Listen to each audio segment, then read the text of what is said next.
Serial तुमसे तुम तक के आने वाले अपकमिंग ट्रैक में जहां पर एक तरफ अनु का दिल टूट चुका है जब उसे पता पड़ता है आर्यवर्धन के ही मुंह से कि आर्यवर्धन की पत्नी है राजनंदिनी और वो उससे प्यार करता था और उससे शादी कर चुका है।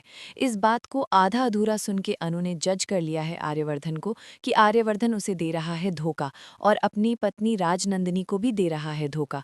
और वहीं पे अनु को ऐसा लगता है कि अनु एक शादीशुदा औरत के जीवन में एक दूसरी औरत बन के आई है और उसने एक शादीशुदा आदमी से प्यार किया है, तो वो खुद को भी एक गुनहगार औरत मानती है और वो ठान चुकी है और सिमरन से कह चुकी है कि मैं अब राजनंदिनी से अपने जो पाप है उसका पश्चाताप करने जाऊंगी और उनसे माफ़ी मांगूंगी।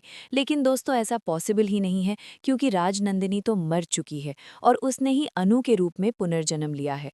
वहीं दूसरी तरफ आर्यवर्धन बेहद दुखी है क्योंकि उसे ऐसा लगता है कि उसने जो ये सच बताया है अनु को वो एक बहुत बड़ा सच है और अब अनु उसे कभी माफ़ नहीं करेगी ना उसे कभी एक्सेप्ट करेगी।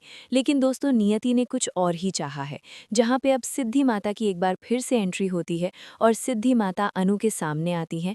अनु उनसे कहती है कि सिद्धि माता मेरे साथ तो बहुत बुरा हुआ, मैं जिससे प्यार करती थी उसने मुझे बहुत बड़ा धोखा दिया।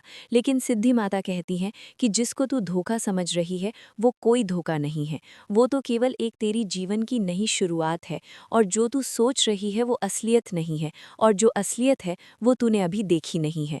इतना सब कुछ कहने के बाद सिद्धि माता वहां से निकल जाती है। वहीं दूसरी तरफ आर्यवर्धन जब ऑफिस पहुंचता है तब अनु उसके केबिन में आती है और कहती है कि मैं आपके घर जा रही हूं आपकी पत्नी राजनंदिनी से मिलने। और आर्यवर्धन उसको रोकना चाहता है लेकिन आर्यवर्धन उसे रोक नहीं पाता। जब वो घर पहुंचती है तो गायत्री माँ से उसका आमना सामना होता है और गायत्री माँ से सीधे सीधे अनु पूछ लेती है कि मुझे राजनंदिनी से मिलना है, आर्यवर्धन सर की वाइफ से। और वहीं पे बेहोश हो जाती हैं गायत्री माँ। गायत्री माँ होश में आने के बाद अनु को सच बताती हैं कि आर्यवर्धन की पत्नी राजनंदिनी तो कब की मर चुकी है। इस बात से अनु को बहुत धक्का लगता है और वो आर्यवर्धन पे दया खाती है और कहती है मन ही मन कि मैं सर के बारे में कितना गलत सोच रही थी, वो तो वैसे ही अकेले हैं और उनकी पत्नी मर चुकी है, इसलिए उन्होंने मुझसे प्यार किया। इस बात पे वो अब फिर से सर से मिलना चाहती है। लेकिन दोस्तों होगा बहुत बड़ा कांड। देखते रहिए तुमसे तुम तक।